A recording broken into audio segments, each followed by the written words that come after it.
आप सभी को डाकू आदम की कहानी तो पता ही होगी कि कैसे वो एक आम इंसान से खतरनाक डाकू बन गया और कैसे उसने पूरे शहर में आतंक फैलाया। फिर कैसे वो अपने दुश्मनों से मारा गया और उसके बेटे ने उसकी मौत का बदला ले लिया। पर अब आगे क्या? आखिर आगे की कहानी में क्या हुआ? डाकू का बेटा जूनियर आदम डाकू अपना बदला लेने के बाद कहाँ गया?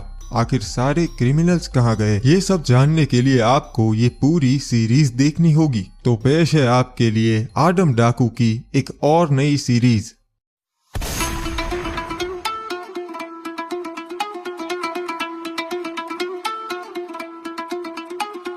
ओए चलो, अब जो काम करने आए हैं वो करते हैं। खून डालो सबको।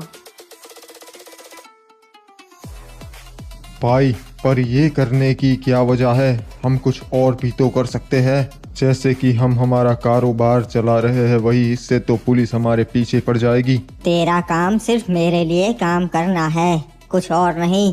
और एक काम कर, चल सबको लूट ले, इससे हमें ज्यादा पैसे मिलेंगे।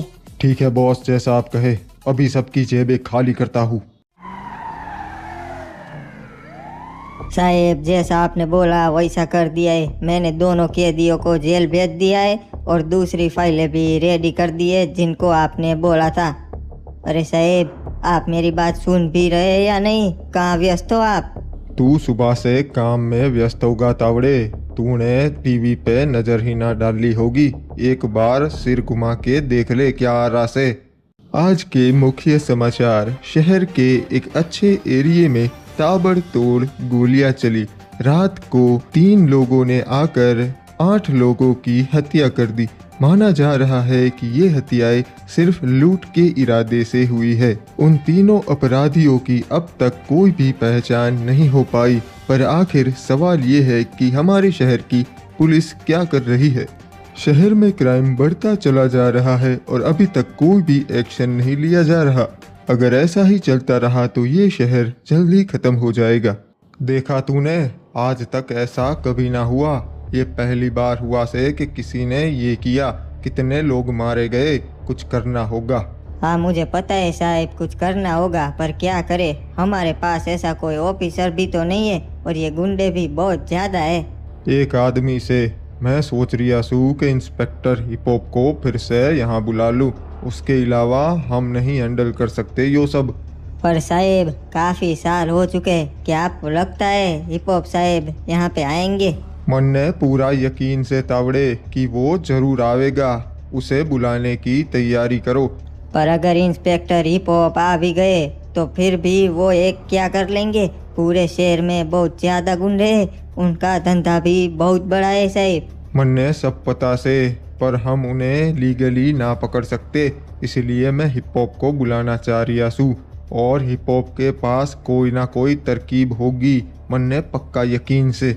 अगर ऐसी बात है तो फिर मैं अभी उन्हें बुलाता हूँ और उनका ट्रांसफर पेपर्स भी रेडी करता हूँ साहेब। तुझे मालूम है कि मैं तुझे यहाँ पे क्यों लाया हूँ? खैर वो छोड़, वो बाद में बात करेंगे। मैं ये कहना चाहता हूँ कि मैं यहाँ पे बोर हो चुका हूँ। कुछ करने को है ही नहीं। रोज उठ के मेरे पास सिर्फ एक ही काम होता है, तुम जैसों को ठिकाने लगाना।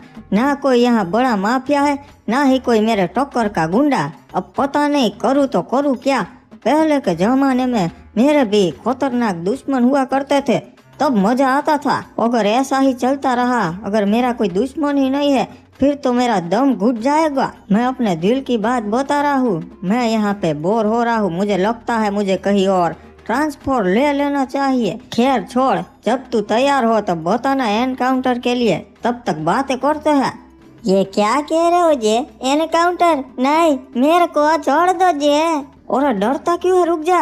अरे अरे, एक बार मेरी बात तो सुन ले। क्या करूं? मेरे मन की बात तो कोई सुनता ही नहीं है और फिर इसे मारना ही पड़ता। इसने 2-3 खून किए थे। और तावड़े मेरे भाई, बड़े दिनों बाद याद किया। क्या हुआ? पैसा चाहिए क्या? क्या? डीजीपी साहब ने इंस्टेंट बुलाया है। ठीक है, अभी पहुंचता हूँ।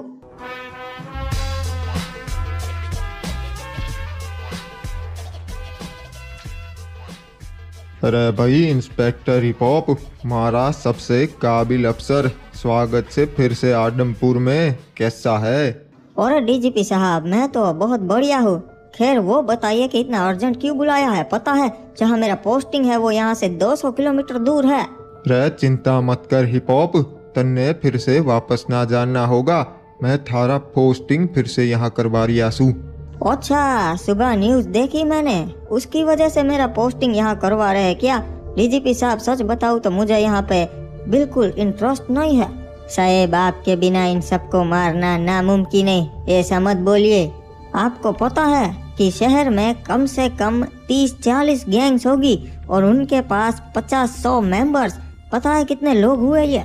मालूम से हिप हॉप, इसीलिए तो तन्ने बुलाया से। देखिए डीजीपी साहब, मैं इस मैटर में कुछ भी नहीं कर सकता क्योंकि मेरा तरीका थोड़ा अलग है। अगर मैंने उन सब का एनकाउंटर करना शुरू कर दिया तो कल कानूनी कार्रवाई मुझ पे ही होगी कि सबूत के बिना तुम किसी को मार नहीं सकते, और हमें इनके खिलाफ ठोस सबूत को भी नहीं मिलेगा। आपने देखा ना, कल जो वारदात हुई उन तीनों को अभी तक किसी ने नहीं पहचाना। कैसे पकड़ेंगे, कैसे मारेंगे?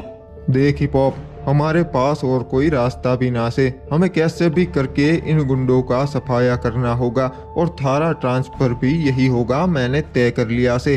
अब तू कैसे करेगा वो सोचना तारा काम से। आपने तो मुझे बहुत ज्यादा मुश्किल में डाल दिया डीजीपी साहब, पर ठीक है, चलिए कोई ना, अब आप चाहते हैं तो मैं कुछ सोचूंगा। बहुत बढ़िया हिप हॉप, मन ने थारे से यही उम्मीद थी। फिलहाल तू रेस्ट कर, मैं तन्ने बताऊंगा कब से ड्यूटी पे आना से। ठीक है सर, जैसा आप कहे, शाम को मिलते हैं।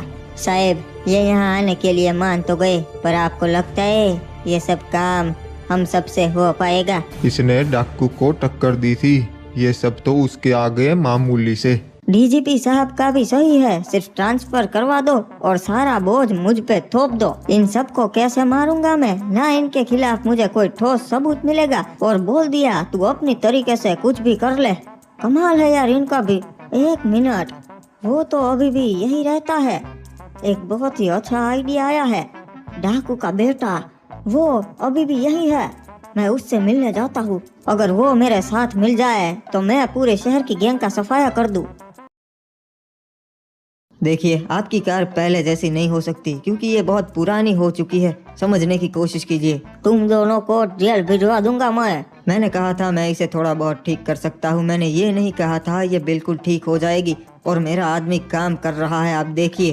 अरे मैं पैसे किसके दे रहा हूँ? अगर देखो ठीक ना ही हुआ तो मजा नहीं आएगा, समझ गए तुम? हाँ ठीक है, मुझे 2 दिन का टाइम दीजिए, मैं कुछ करता हूँ। करना ही होगा, अगर ना ही हुआ तो मेरी पुलिस में बहुत पहचान है, समझ लेना। अब इन जैसों के आगे भी मुझे शांत रहना पड़ता है, पता नहीं क्या करूं। क्या हाल है जूनियर डाकू आदम? तुम तो बहुत बदल गए हो और गैराज खोल दिया। हाँ, ये क्या इंस्पेक्टर हिप हॉप, ये यहाँ पे क्या कर रहा है? और मुझे देख के चौंक क्यों गए? मैं तुम्हें पकड़ने नहीं आया, चिंता मत करो, मुझे पता है तुम अब शरीफ हो चुके हो। तुम यहाँ ऐसे ही तो नहीं आ सकते, मुझे पता है तुम्हें मेरा जरूर कोई काम होगा। सीधे मुद्दे की बात करो हिप हॉप। देख, मुद्दे की बात यह है आदम डाकू कि मुझे तेरी मदद चाहिए, बहुत ज्यादा। मुझे पता है कि तू अंदर से वही खतरनाक डाकू है, बस बाहर से ये शरीफी का नकाब पहना है तूने। अगर अपनी गाड़ी ठीक करवानी है तो वो कर दूंगा, बाकी मैं तुम्हारी कोई मदद नहीं कर सकता हिप हॉप। और क्या हुआ? तू तो खतरनाक डाकू हुआ करता था ना, लोगों का मसीहा, आदम डाकू का बेटा, जूनियर आदम डाकू। लोगों के लिए तू किसी को भी मार सकता था, अब क्या हो गया? मैंने अपना बदला ले लिया था, अब मेरी किसी से भी कोई भी दुश्मनी नहीं है। मुझे ये जिंदगी बहुत अच्छी लगती है, और वैसे भी क्रिमिनल्स भी मेरे साथ नहीं, उन्होंने भी अपनी जिंदगी चुन ली है। तू जानता है शहर में क्या हो रहा है, मुझे उसके लिए तेरी मदद चाहिए आदम। और इस बार तुझे पुलिस प्रशासन का भी डर नहीं लगेगा क्योंकि हम भी तेरे साथ हो गए, तो जो चाहे वो कर सकता है। बहुत अच्छा ऑफर है, पर मुझे मंजूर नहीं, मैं उस रास्ते पे नहीं जाना चाहता। और अगर अब तुम्हारा हो लिया हो तो तुम जा सकते हो और मैं भी अपना काम करूं। ठीक है, फिलहाल मैं जा रहा हूँ, पर अगर तेरा मन बदले तो तू कभी भी पुलिस स्टेशन आके मुझे मिल सकता है। मेरा ट्रांसफर यही हुआ है, और वैसे भी अब से मैं यहीं पे रहने वाला हूँ। भाई कल हमने जो किया वो आज तक शहर में किसी ने नहीं किया। मुझे डर है कि हमारी पहचान ना हो जाए और पुलिस हमारे पीछे ना पड़ जाए, क्योंकि फिलहाल हमारा धंधा भी बहुत अच्छा चल रहा है। पुलिस का डर तुम मत रखो, हमें कोई भी नहीं पहचान पाएगा। सबको अपनी जिंदगी प्यारी है और दूसरी गैंग्स को पता चलना चाहिए, क्योंकि उससे हमारा खौफ बढ़ेगा। पर भाई कहीं ऐसा ना हो कि दूसरी गैंग को जलन हो हमसे और वो हमारी सारी इंफॉर्मेशन पुलिस वालों को दे दे। ऐसा कभी नहीं होगा, क्योंकि पूरे शहर की गैंग्स के रिश्ते हमारे साथ बहुत अच्छे हैं। कोई भी हमसे गद्दारी नहीं करेगा, सिवाय एक उन क्रिमिनल्स के। वो साले बहुत खतरनाक हो चुके हैं। एकदम सही कहा भाई आपने। अगर पता चल जाए कि सालों का अड्डा कहाँ है तो वहाँ जाके पांचों को मार दूं अपने हाथों से। उनकी भी चिंता मत करो, सुना है वो बहुत पहले ज्यादा खतरनाक हुआ करते थे। उनका कोई लीडर था डाकू करके, पर अब शायद वो मारा जा चुका है। तो क्रिमिनल्स उतने भी ताकतवर नहीं है हमारे मुकाबले। फिर तो हमें उनसे डरने की भी कोई जरूरत नहीं भाई। सही कहा। फिलहाल हमें एक ही चीज पे ध्यान देना है कि हम हमारा धंधा बढ़ाए और हमारे एरिया को भी बड़ा करें, जिससे हमारा गैंग खतरनाक हो। पता नहीं हिप हॉप अपने आप को समझता क्या है। उसे लगता है कि वो जो करवाना चाहता है मैं वो करूँगा। उसे लगता है मैं फिर से वही पुराना डाकू बन जाऊँगा, पर ऐसा कभी नहीं होने वाला। खैर वैसे भी मुझे पता भी नहीं कि अब क्रिमिनल्स कहाँ है, जिंदा भी है या नहीं। चल, तेरे पास इतना भी पैसा है, निकाल सब। देख भाई, मेरे पास कोई पैसे नहीं है, समझ गया? अपने हाथ ऊपर कर और जमीन पे बैठ चुपचाप। मैंने बताया ना, मेरे पास मेरी बाइक के अलावा कुछ नहीं है। ठीक है शाणे, फिर मैं तेरी बाइक ले जा रहा हूँ। कभी कभार लगता है कि हिप हॉप ही सही है। मुझे ऐसे शरीफी का नकाब फेंक देना चाहिए और जो मैं पहले था वही बन जाना चाहिए।